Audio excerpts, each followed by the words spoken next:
Go get the ball. Go get the ball.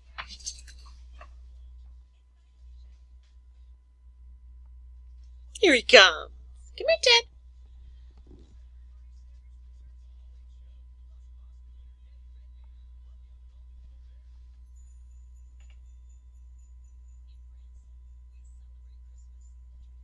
Here he is. Hi, Daddy.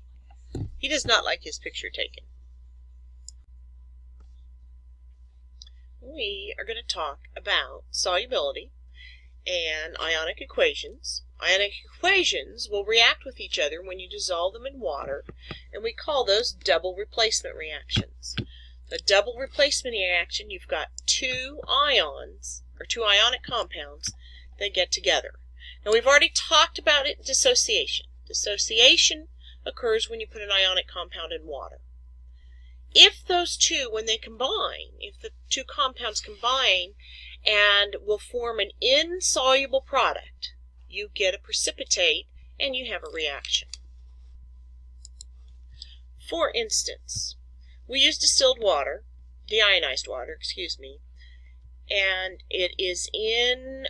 it's attached to the water system in Miss Rice's back room. And there's a special filter on it, and as the water runs through the filter, it removes ions from the filter.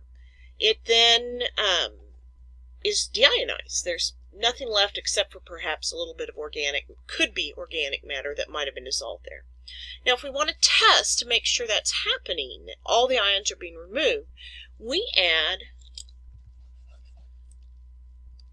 silver nitrate. A solution of silver nitrate. Silver nitrate's aqueous, it dissolves in water. And if it comes into contact with chlorine ions, which could come from sodium chloride, but if you think about it, it would have come in contact with water just because we put chlorine in the water to kill things. If it comes in contact with chlorine, it will react. Alright, so first of all, let's talk about the dissociation equation. Silver plus nitrate will dissociate into a silver ion and a nitrate ion. The sodium chloride also will dissociate. You get a sodium ion and a chloride ion. So all those guys are floating around in there. We mix them together, and all of a sudden we're going to get a reaction. The silver and the chlorine ions are close enough, or when they react, they have a stronger attraction than the water molecules that would pull them apart when they're dissolved. So instead of staying dissolved, they precipitate out and they form a solid. The other two ions, the sodium and the nitrate, will stay in solution. This is what we call a complete ionic equation.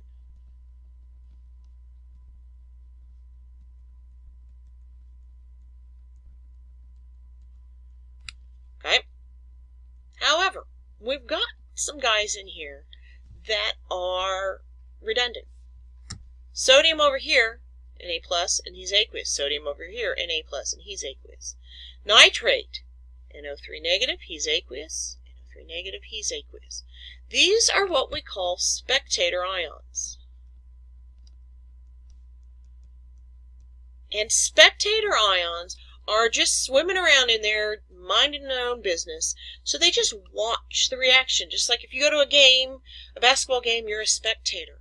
So we can actually go so far as to cancel these guys out. What are we left with? Well, if I erase, since I have the magic eraser here,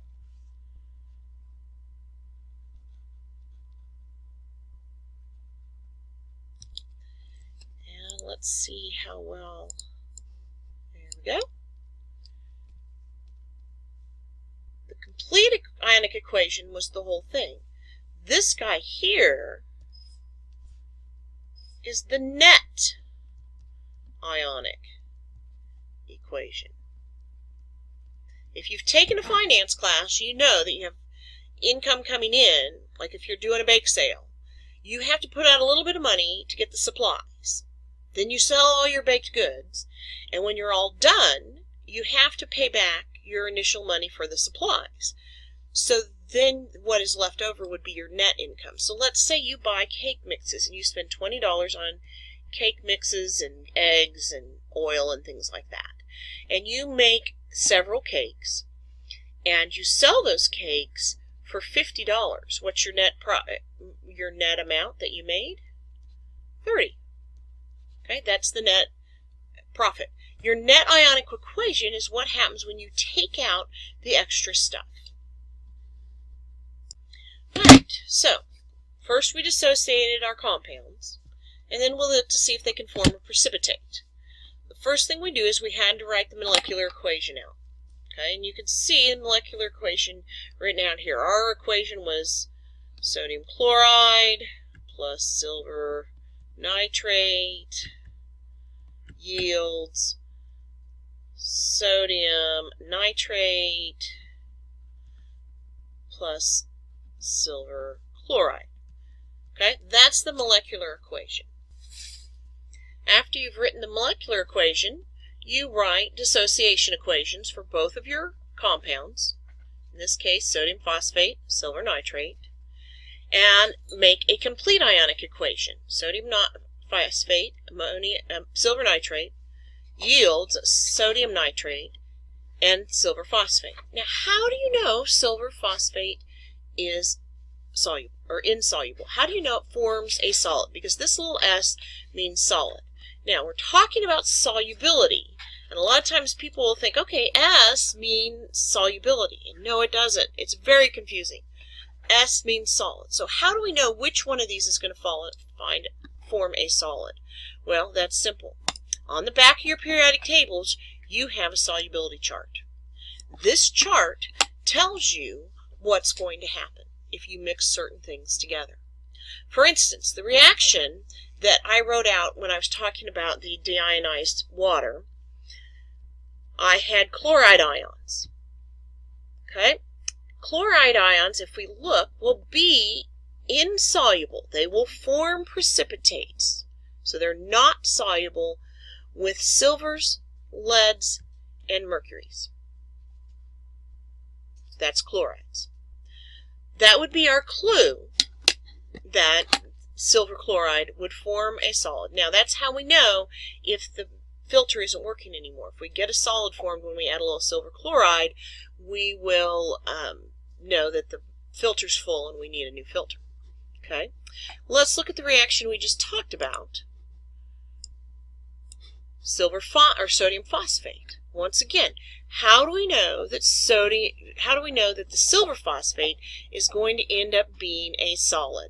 If we look back at our periodic table, at the back of the periodic table are our solubility chart, phosphate, if it's mixed with a group 1A or ammonia, it's soluble. Group 1A being, that's right, the alkali metals. But if it's mixed with anything else, it will be insoluble. So in this equation, we know that the silver phosphate had to be a solid. After we do that, we cancel out our spectator ions. Sodium cancels out on both sides. Nitrate cancels out on both sides. And we're left with phosphate plus silver makes silver phosphate. Notice we also put the 3 silvers in there because that's important. You have to have the balanced equation. Okay. So we want to ask these questions. Are these soluble or insoluble? In order to answer that, we're going to need a solubility chart. So I'm going to minimize this a little bit. Hopefully you can still see it. And I'm going to pull up a solubility chart.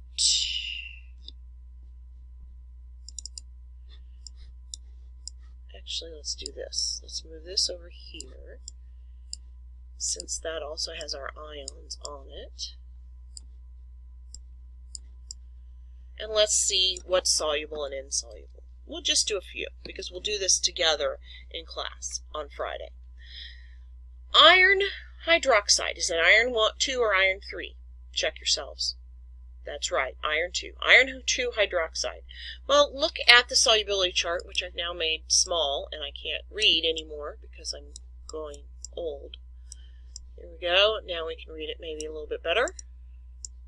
Don't you love all the things that I should be editing out? But I'm not, because I'm lazy. Hydroxide. Will it dissolve if it's mixed with iron? Well, if it is with group 1A, if it is with ammonium, calcium, strontium, or barium, it's soluble. We'll start highlighting. Okay? Does iron match any of those groups? No. So that guy will form a precipitate when he meets up. When the iron 2 ions meet up with the hydroxide ions, they will precipitate out. All right, next one, potassium chromate. Well, here's our chromate. It is soluble. I was going to use my highlighter. Anything in group 1A, the alkali metals, and ammonium. Where do we find potassium on the periodic table? That's right. We find it in the alkali metals. So therefore, surprise, this guy, even though chromate doesn't dissolve with very much, because he's combined with the potassium, he will dissolve or dissociate, whichever you want. It's not going to be soluble, or it's not going to form a precipitate, long story short. Barium sulfate. We look up here. Here's sulfate. Barium sulfate is not soluble, so he will form a solid. Calcium, strontium, barium, lead, and mercury, all not soluble. Okay, everything else is soluble. Silver's only slightly soluble. Oh, gosh, excuse me. So, next one, C2H3O2 is acetate. Here's our acetate ion. It forms soluble ions with everything. Silver's only slightly soluble. Well, this guy was copper, so that means he's soluble, so therefore he is aqueous. Zinc hydroxide. Back down to the zinc hydroxide. We talked about hydroxides a little bit ago. Zinc is not in the group 1A, and it's not calcium, strontium, or barium.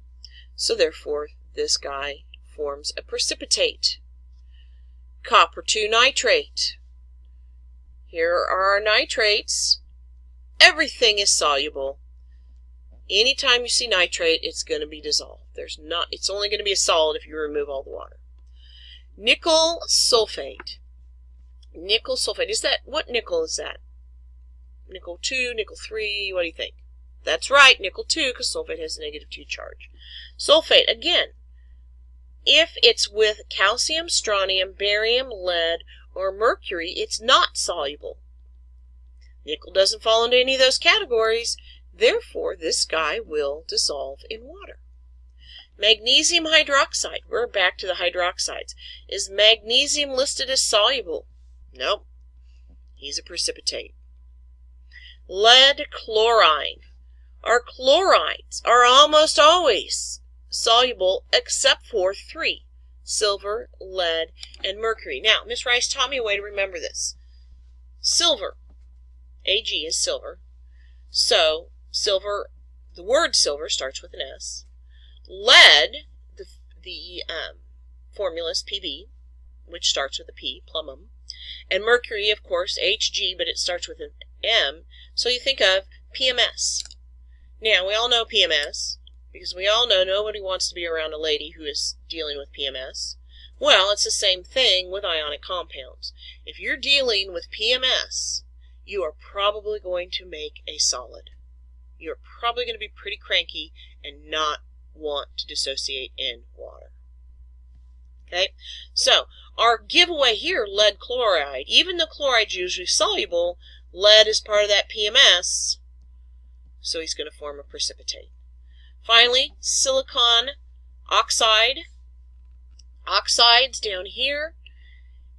Oxides that with aluminum, copper 2, iron 2, iron 3, magnesium 2, silver 2, zinc are not soluble. Group 1A and 2A are soluble. Now, this isn't listed in any of those, but we're going to go with, since a bunch of these ions are insoluble, we're going to go with insoluble.